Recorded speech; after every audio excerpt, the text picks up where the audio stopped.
For those of you who don't know me, I'm Meg Jensen. I'm a professor of English literature and creative writing. I'm here today to welcome Anna Johnson. Anna is currently a part-time PhD student. She's working on a research project entitled Motherhood, a Ghost Story in Bits. By way of introduction to Anna's work, in 2016, she began to write about her experience of early motherhood, an experience of such unexpected, powerful, immersive strangeness that she needed to find some way of placing it at a little distance, of beginning to analyze it or maybe just trace it through writing. The writing that Anna began at that time grew into what she calls a full-blown life writing practice, centered on a recurring connection between her experience of motherhood and ideas of haunting, of presence and absence, and repetition. This practice will make up the creative writing portion of her PhD. The critical element of Anna's PhD will be using theories of the spectral, of intersectionality, queerness, feminism, failure, and anecdote to reflect on ways in which, as she puts it, we might aspire to transform and repossess language in an attempt to express the ineffable. There is, she notes, failure inherent in this project, but I hope a valuable, generative kind of failure. In the past few years, Anna has presented her work at many conferences and seminars and published multiple chapters and edited collections, including Objects of a Maternal Haunting in the collection Everyday World Making Towards an Understanding of Affect and Mothering, and Cascading Transitions, Becoming a Writer and Engaging with Neurodiversity in Response to Motherhood, in the collection Women in Transition, Crossing Boundaries, Crossing Borders. Today, Anna will be talking about ideas she's raised in another recently published chapter entitled An Intersection of Motherhood and Chronic Illness, from the edited collection From Band-Aids to Scalpels, Motherhood Experiences in and of Medicine. Welcome, Anna. Thank you, Meg. Right, so I'm Anna, obviously. I'm going to talk for about 15 minutes, and then hopefully we can have a bit of a discussion afterwards. So as Meg mentioned, today I kind of want to revisit a chapter that I wrote for a book about motherhood experiences relating to medicine. So there is a brief mention of surgery, so I just want to provide a trigger warning for that, just in case anyone has any issues around that. So in the chapter, I try to look at ways that my experience of chronic illness, particularly as a woman, in turn impacted my experience of my young son's medical interactions. Firstly, his minor surgery, and later the very lengthy journey to his autism diagnosis.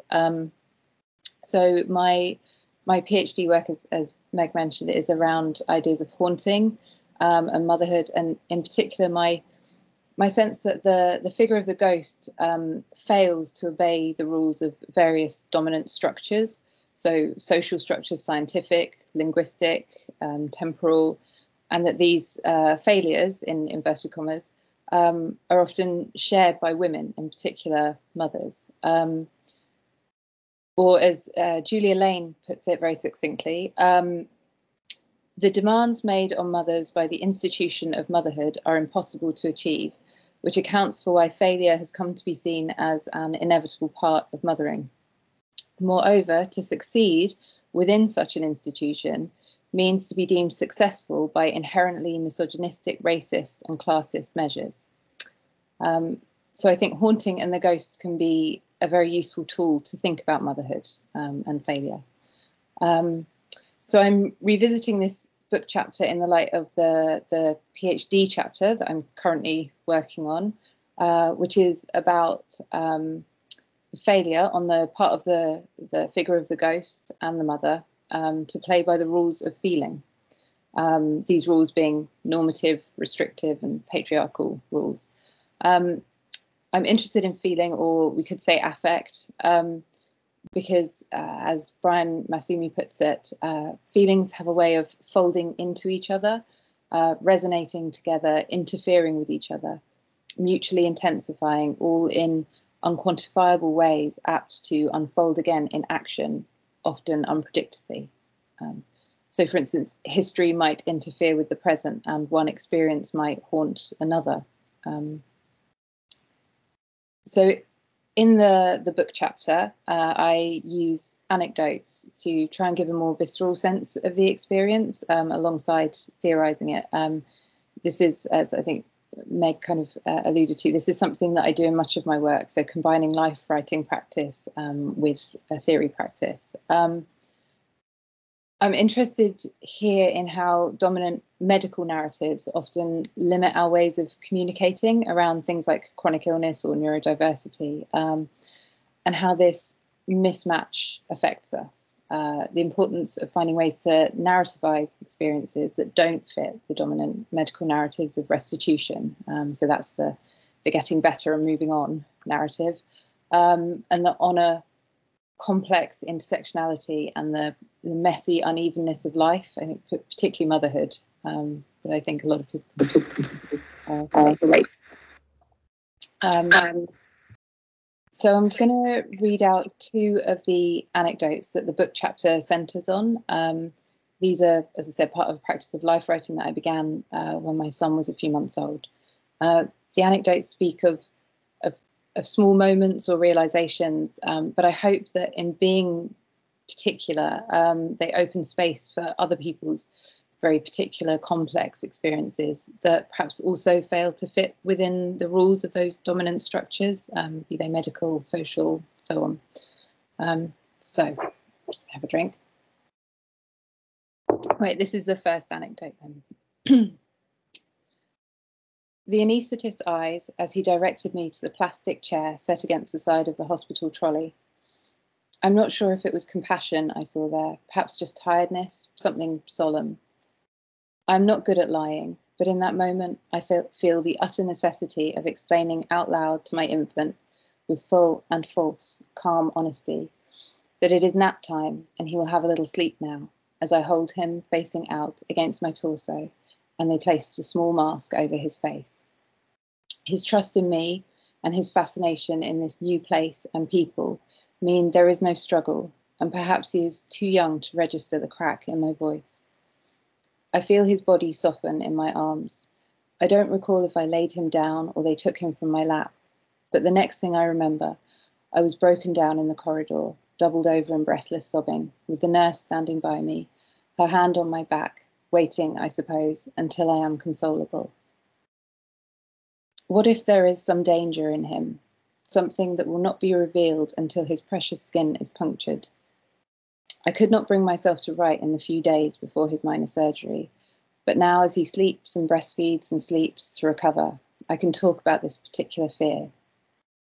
I remember my ex's sister, as an adult, discovering an extra bone in her upper arm following an accident, and an anecdote recently shared by a friend about a head injury revealing an especially large occipital lobe, leading the injured to discover her visual perception of the world was, and always had been, markedly different from most.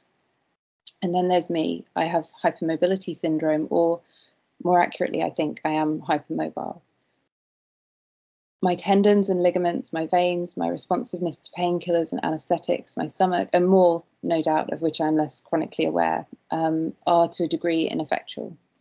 But I look fine, tired now, but fine. And when undiagnosed until the age of 31, despite, or I sometimes feel because of, 10 years of protestations that something isn't right, and indications, mainly pain, since childhood. So I am acutely alive to the possibility of passing for well, physically as well as mentally, when in fact something is awry. I feel ashamed writing about my condition. I don't know why. Perhaps the years of being patronised, disbelieved and dismissed, perhaps the self-preserving notion in many of the well, that we choose to be sick, particularly the chronically so, and that I must, somehow, be doing this to myself and enjoying it. When, finally, 10 years after an accident from which I never recovered, my diagnosis was confirmed, I was invited to an an information session about my condition. What soon became apparent at this gathering of chronically ill women was the format of a corporate training afternoon. was that for many, it was not the condition itself that was traumatic, although it can be hellish when unmanaged, but the years of struggle to be believed that had altered us the most. And then there is so much in motherhood that is hidden, so much waiting to be revealed, so many invisible processes that require so much faith. It is a faith that does not come easy, if at all, to me, as someone who wants to see in order to know. I felt as if he might simply deflate when cut. Aside from the scattering of bruises on his shins from fearless crawling, and the temporary, often theatrical maquillage of food applied to his face at each meal, he has rarely been marked. Today he is peppered with signs of yesterday's surgery, each of which pulls low at my stomach as I notice them again and again through my daily interactions with his body. In particular, the tiny bruise and red-brown pinprick to the back of each of his hands, and the marker pen arrow, black fading to blue, on his left thigh. Also the unexplained bruise on his left cheek, 2 stitched incisions in his groin, and grey, empty outlines from the heart monitors. But no secret was revealed. He is recovering well. So that's the end of the first anecdote. I think the relationship between my own medical experiences and those of my son are probably fairly clear in that one. It's a kind of haunting and a very unnerving distrust. Perhaps in this second shorter one, less so, but I'll go on and then we can talk about that. So this is the second anecdote. And this is from a little later on when my son's a bit older. In the psychologist's office, as she evaded my questions about my son's behaviour, his sometimes overwhelming responses to others' emotions, I wondered about the curtain behind her. It covered, judging by its proportions, a wide but shallow window in an internal wall at roughly chest height, an observation window through which you might be watched playing with your child.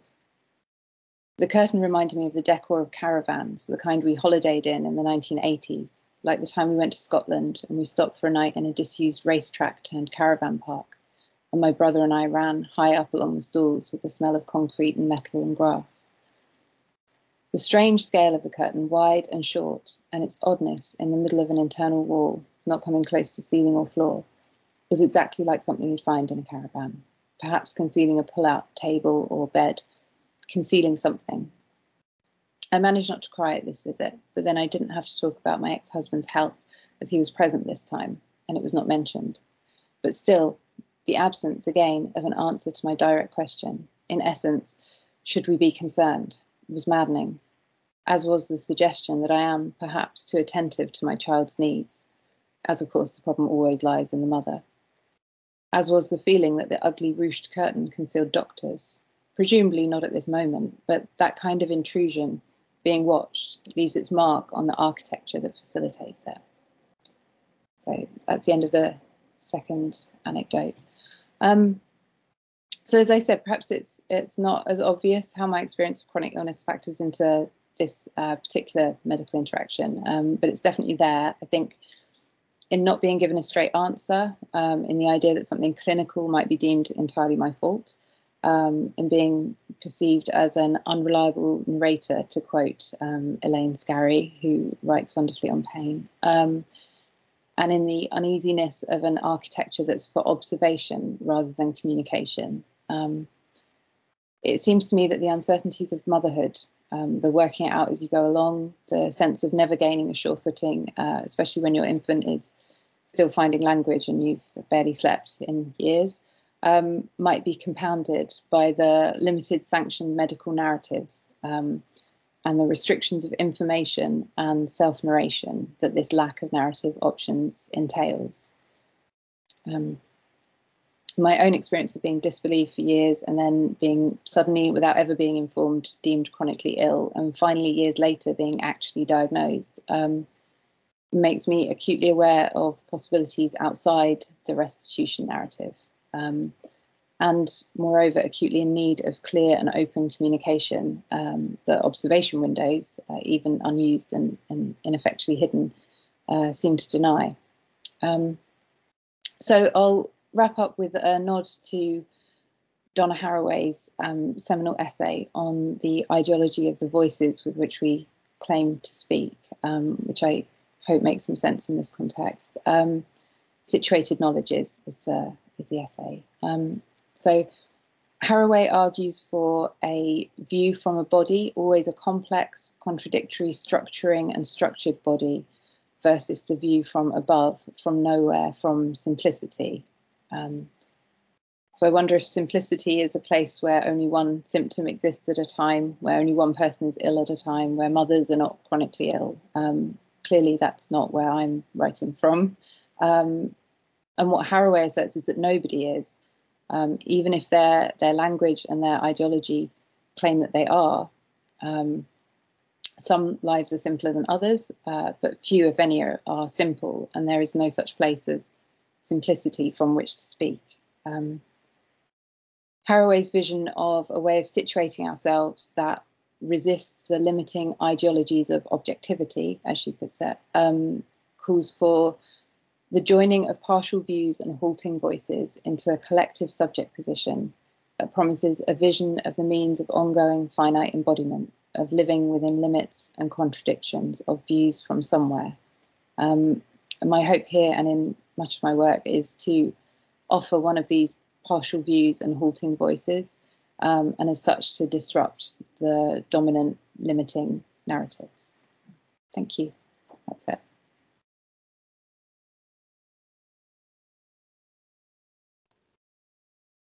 Thank you very much, Anna. That was really interesting. And I'm happy to take questions, although I thought I'd begin with one of my own. You talk about in the paper, because I've been reading the chapter that this talk is based on as well, and you talk about in the chapter, at the beginning of the chapter, this idea of chronic illness being overdetermined yes. in some way. And you say that in this overdetermination, chaos may be found, or rather entered, subsuming the subject's ability to narrativize their life, to tell themselves as a coherent story. And I wonder if you might say something about that, about the story aspect. You were just talking about Haraway and the idea of a kind of situated knowledge and embodied context through which we tell our stories. But I wonder if you might say something about that idea of chaos within that and what that has to do with the telling of life stories and why that matters in your view. I think in my particular practice and in the PhD, I think my sort of attempt to get around that, or to write in spite of all of that, is where the whole haunting thing comes in, because I feel like it's a way we have of engaging with language slightly outside of the normal limits, but in a way that people can understand quite easily. Everyone knows ghosts. Everyone understands the sort of, if you say you feel haunted by something, people have a sense of what you mean, even though that feeling is well outside of anything normative, I think. So I think finding these ways to speak about experience that perhaps make use of images or ideas that are familiar to everybody, but that allow us access to a broader kind of more complex understanding, if that makes sense. I think the idea of the ghost as failing in all these different ways. One of those ways is to communicate properly. The ghost sort of scratches at windows and repeats itself endlessly, and these things which are sort of perhaps the way we might need to communicate sometimes if we're in a state of chaos, to just find to speak. I suppose my question is also around, though, why that storytelling is important. So why does it matter that the ghost fails? Or the mother fails? Yeah, I think I guess to sort of go back to Julia, the quotation I had of Julia Lane's, where she talks about the sort of inevitability of failure. I think that's sort of you know, the mother isn't really failing. The mother's always doing a great job. The point is that you're failing to live up to certain limits or expectations that are completely unreasonable. And I think if you don't have these stories that are more true to our actual lived experience, then you reinforce that sense of failing. Failing to be well, or failing to be a good mother, or I think that's why failing to be normal in whatever way, and I think that's where having these stories, finding a way to tell our stories of ourselves, means you can understand yourself for one, but also it can be shared, and then we can understand each other and understand that these restrictive ideas are just that. They are restrictive ideas. They're not reality, and they're not something we have to live up to. So I think it's important individually for us to narrate our own stories in a way that that questions those limits of the sort of dominant structures. But yeah, also by sharing those, we might start to break those down. Does that make sense? Mm-hmm. Thank you. Do we have other questions in the group?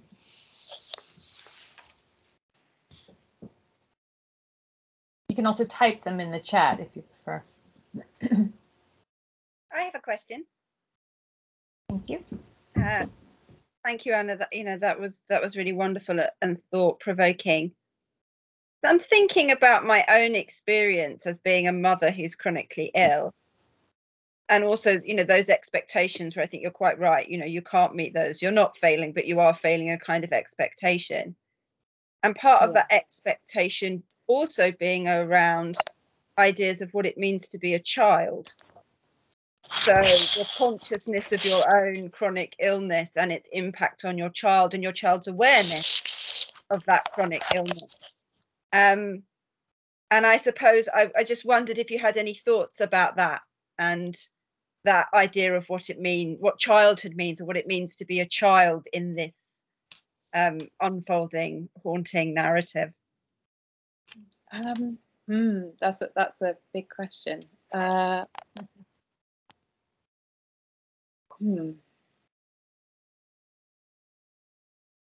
think that's the chapter as yet unwritten. Yeah.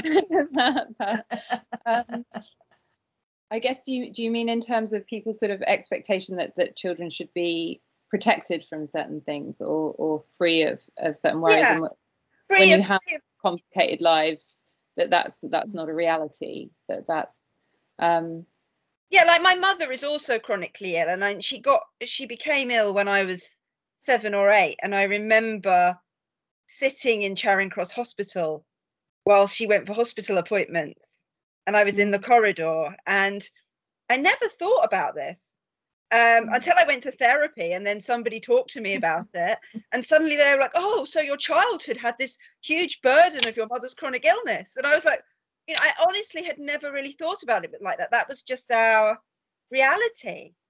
So yeah, I suppose I'm wondering about that, and about the burden there is on a mother to create a particular kind of idea of childhood.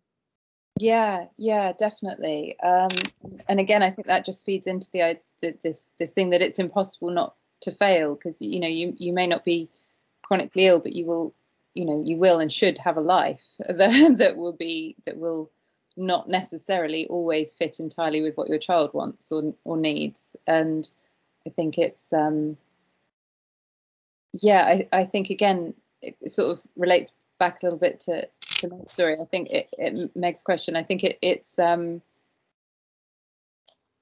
having language to talk about that. I mean, I think kids are actually very, very resilient and can deal with things if we give them the tools to do that.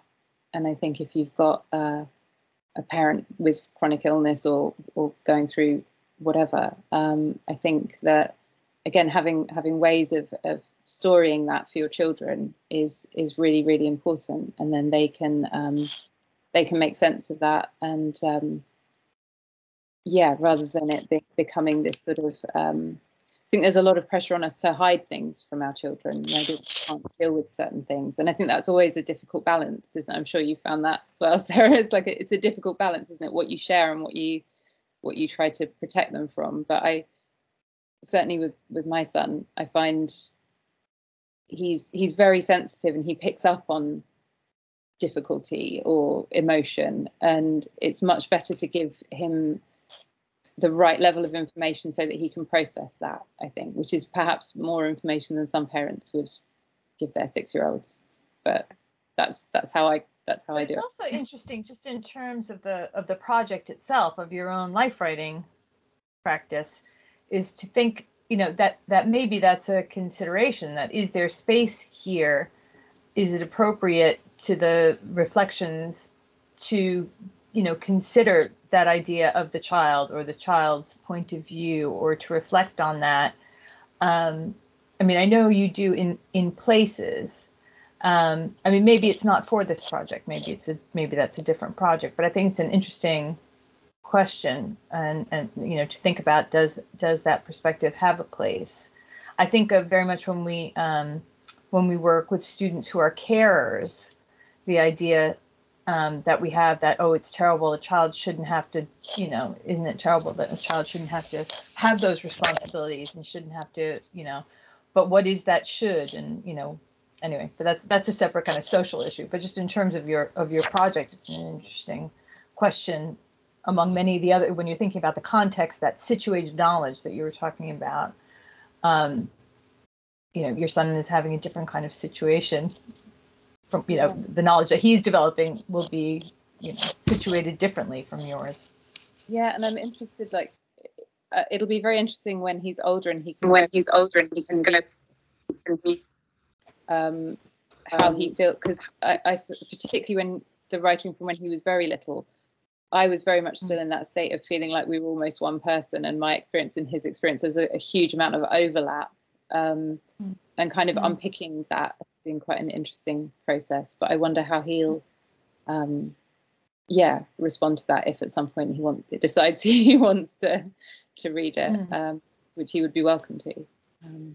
Some people sort of have an issue with life writing that involves your children, because obviously they haven't consented to that, and I think that's a complex issue. But I think it's so important that real images of motherhood are presented. That for me, that outweighs any ethical issue over. And I'm very careful about what I include in the writing. There are things that I wouldn't write about.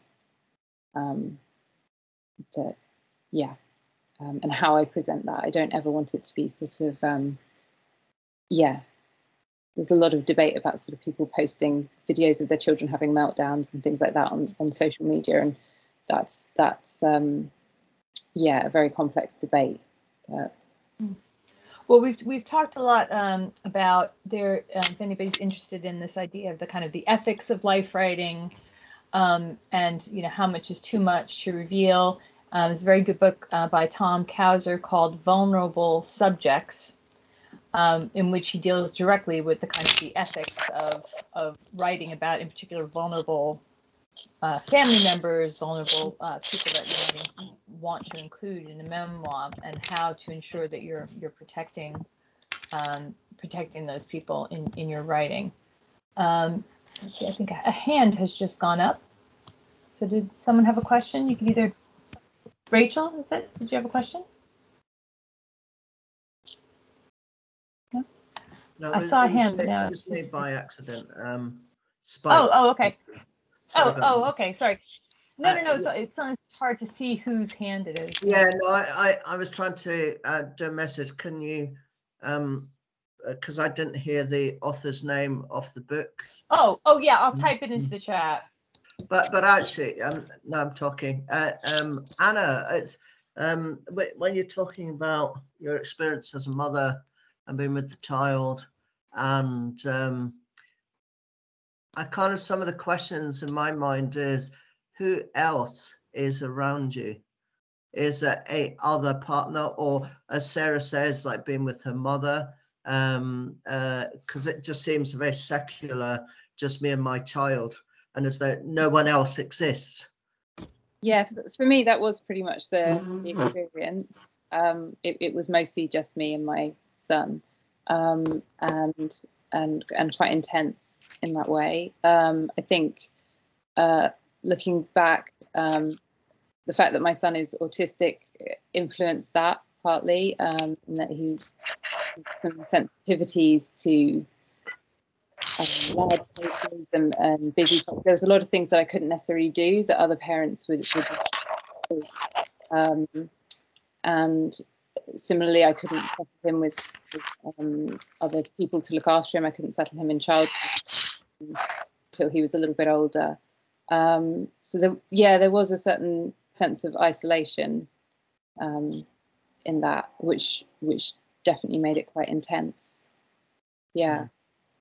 That's interesting that's kind of coming out in the writing. I hadn't really thought about that. But that's something you picked up on. No, thank you. Thank you. Do we have any other questions for Anna? Yeah, Kate.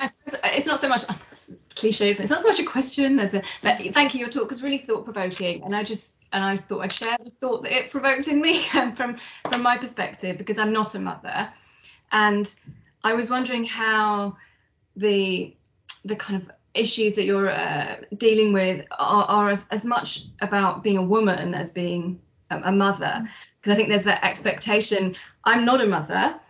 So I can't fail as a mother, and yet I've failed to be a mother, and that's a narrative that I'm childless not by choice, and so there's a constant feeling of, if I was a mother I'd be failing, but actually I'm not a mother, and yet I'm failing because I'm not a mother, and yet there's still expectations on women to be mothering, even if you're not a mother, to have those instincts and that kind of nurturing, even if it's not your own child. And I don't know where I'm going with this. But it's certainly something that haunts me, I think. And just a different kind of not a mother perspective on the same kind of experiences, I suppose. Definitely. And I think, I'm writing from a point of view of motherhood just because it was something I needed to write about when I had my son. That's where my kind of writing practice came from. But I think what motherhood did for me was it quite heavily politicized me, because it brought all the sort of inequalities and all the difficulties of living under a patriarchal system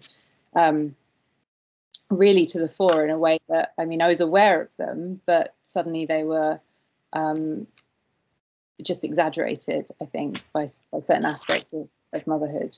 So I think it's completely relevant outside of motherhood. It's almost just that motherhood sort of woke me up to these things. But as you say, that for even wherever you are in terms of motherhood, you can't really win as a woman. We just can't really win, full stop. That's the system, which is, again, to return to Meg's question, why narrating ourselves is so important, why giving ourselves permission to tell ourselves alternative stories of who we are in the world is really so important, I think, personally and politically. Yes, because I think in a kind of, headline way, ideas of motherhood, perhaps of parenthood, but motherhood has a special, a huge amount, so much written about it and thought about it, and the pressure of it in our culture, that there's as if there's a story of motherhood that none of us are living up to, each in our different way. is not living up to it, and that's part of what you're writing. But I think Kate's quite right to say that this is a kind of because that it's about women's lives or expectations of women, of which this is one huge aspect, and there are also things around a bodily appearance and and various other kinds of things. but I think that's a really interesting idea of the different hauntings, or the different levels of haunting, layers of hauntings. And I think you're quite right that the importance of narrativizing lives is to show the multiplicity of those subject positions. And to tell those stories more widely. Yeah, and I think that is really interesting, just in terms of the two sides of that violence, of that representation of motherhood, that patriarchal view, because then it raises the question, well, who does that ideal of motherhood serve? It doesn't serve mothers, but it also doesn't serve women who aren't mothers. So it's not serving any women. No. So then, as you say, Anna, it does become a really key political question. And I don't think it serves children either. I mean, in one close family situation where a mother was unable to look after her children, so the children were raised by the father instead of the mother. How those children felt very differently at school and in life. A lot of their friends had single moms, but only these kids had a single dad who was their main carer, and that there was all kinds of awkwardness, that they had a very different subject position, an unusual subject position. I think that's really interesting too, all these different kinds of stories. Sorry, Nicola, did you have a question? Your hand is raised, or are you just asking about the recording? No? Okay. I have a substantive question. Oh, okay. Yes. I've got an identification and a question. So, I'm just interested. I'm really sorry, Anna.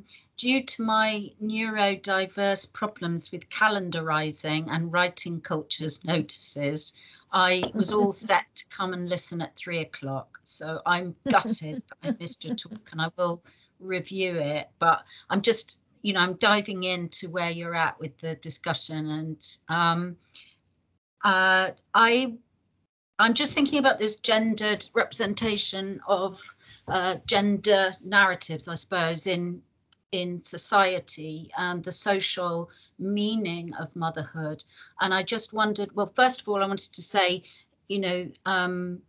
idealized motherhood doesn't benefit any women, it doesn't benefit children, and I would argue it doesn't benefit men or people of any gender, actually, because it is it's so limiting, it's so pressurizing, it's excluding, and it also, I think, when we talk about who does it benefit, there's a sort of suggestion from a patriarchal theory perspective, which I don't subscribe to, that men benefit from women's oppression. And I would argue, actually, they don't. And the division and the divisiveness, the social divisions that arise from these separations in society and the structures that we see as normal, but are actually very crafted by the state. They're crafted to separate us, divide us, just, in the same, not the same way, and not from the same root, but in a similar purpose to racist divisions or sexuality divisions. So I just wanted to sort of suggest, could have a discussion about what would non-gendered child nurturing look like? What would a more fluid,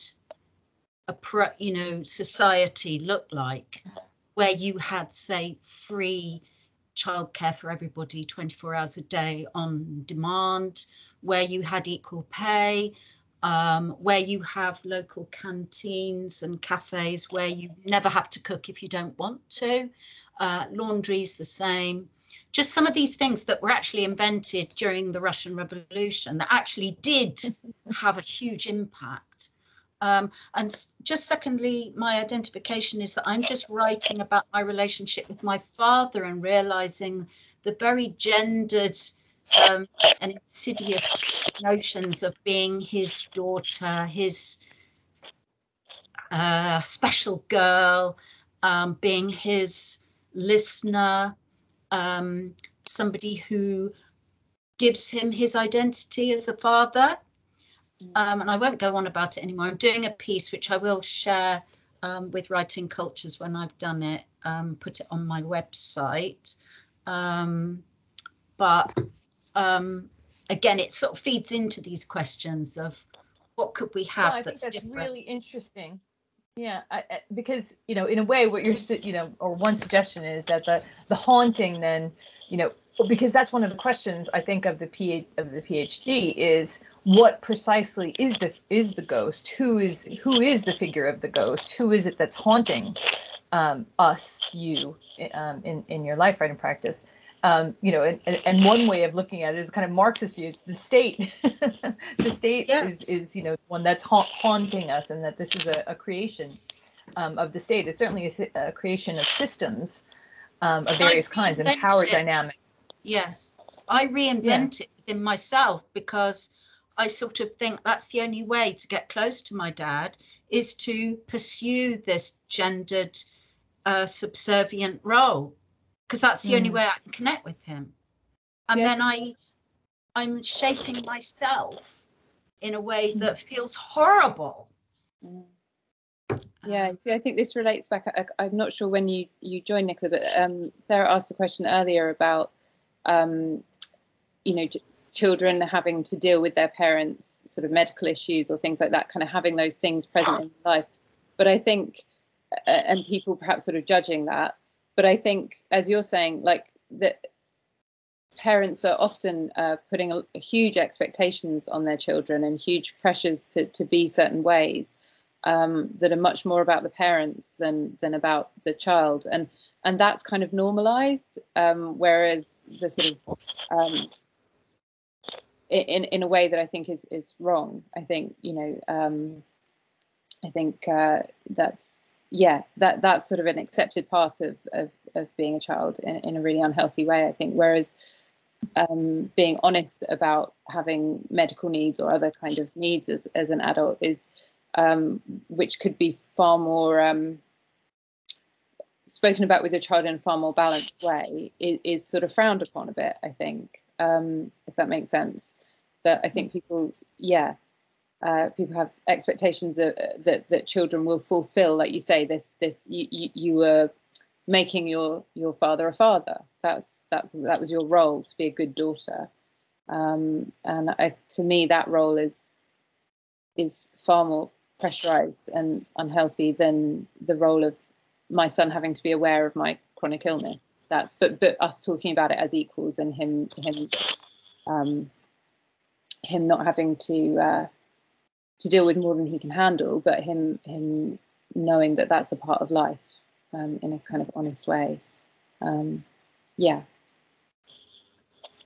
as you said in the chat, that parents have little option but to perform these roles. It's very, I mean, in some ways I'm kind of, I mean, in many ways I'm incredibly thankful. My son's neurodiversity means that I've had to rethink parenting almost entirely, and that's been an absolutely beautiful thing. I haven't really been able to rely on the kind of standard ways of doing things. I have no idea if I'd had a more neurotypical child. I have no idea whether I would have or not. I don't know how that would have looked.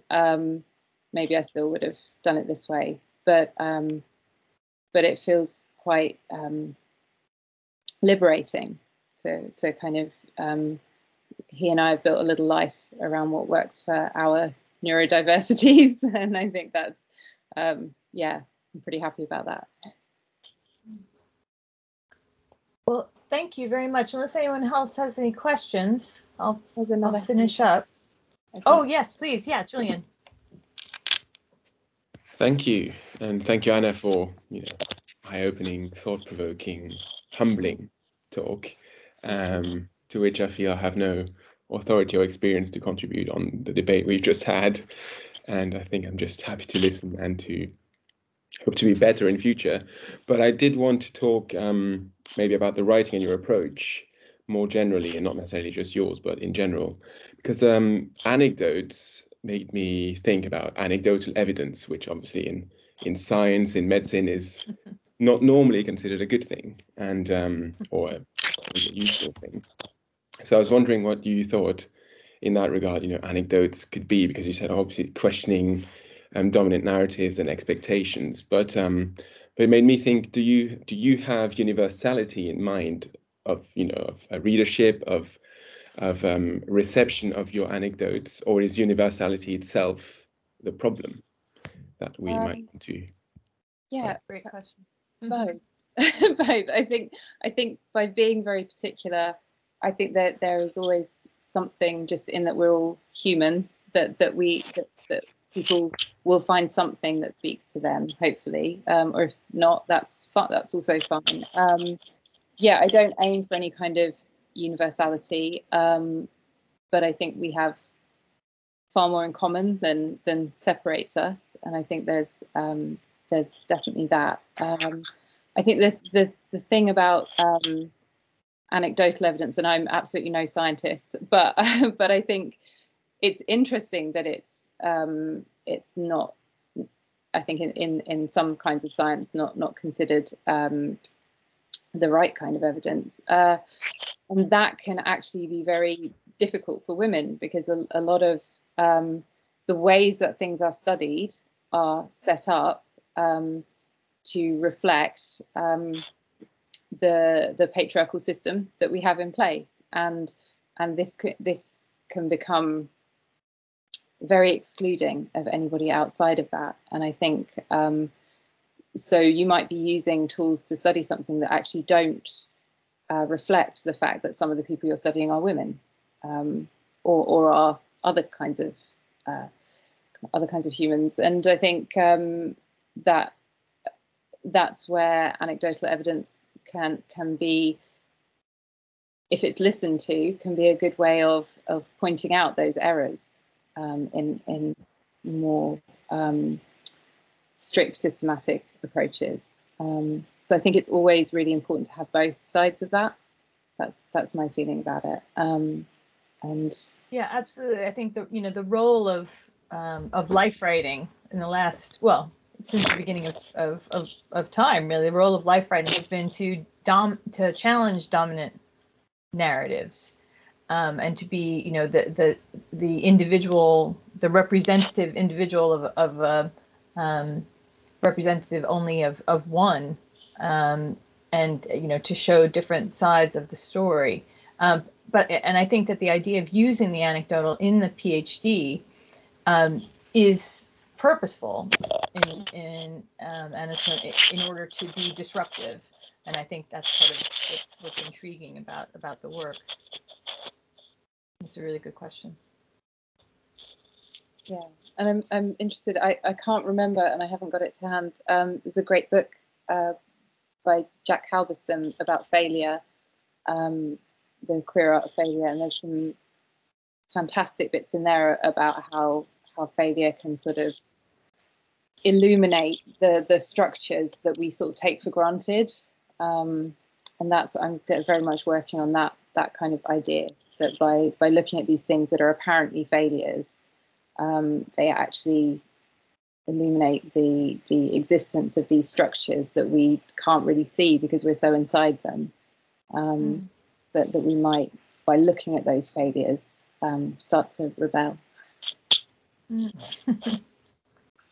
Well, on that rebellious note, thank you everybody so much for coming, and thank you for a really interesting paper. Thank you for a lively discussion.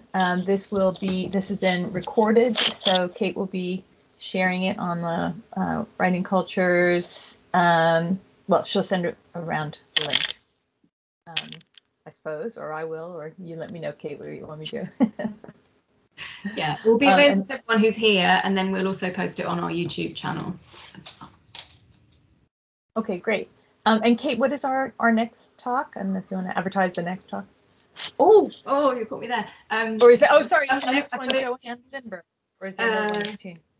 Let me just pull it up. So our next one is on the 28th of January, which is Dr. John Myers from our illustration animation department. who's going to talk about how he used his own experience with MS in his illustration animation work. So he's going to be presenting and talking about that, and it's called "I Preferred It When This Stuff Was Just Theoretical." And is it at 1 o'clock again? Kate? Yes. Thank you. Yeah. Okay, well, thank you very much, everyone. Thank you, Anna, in particular. Thank you. Okay, bye. Bye. Bye. Thanks, everyone.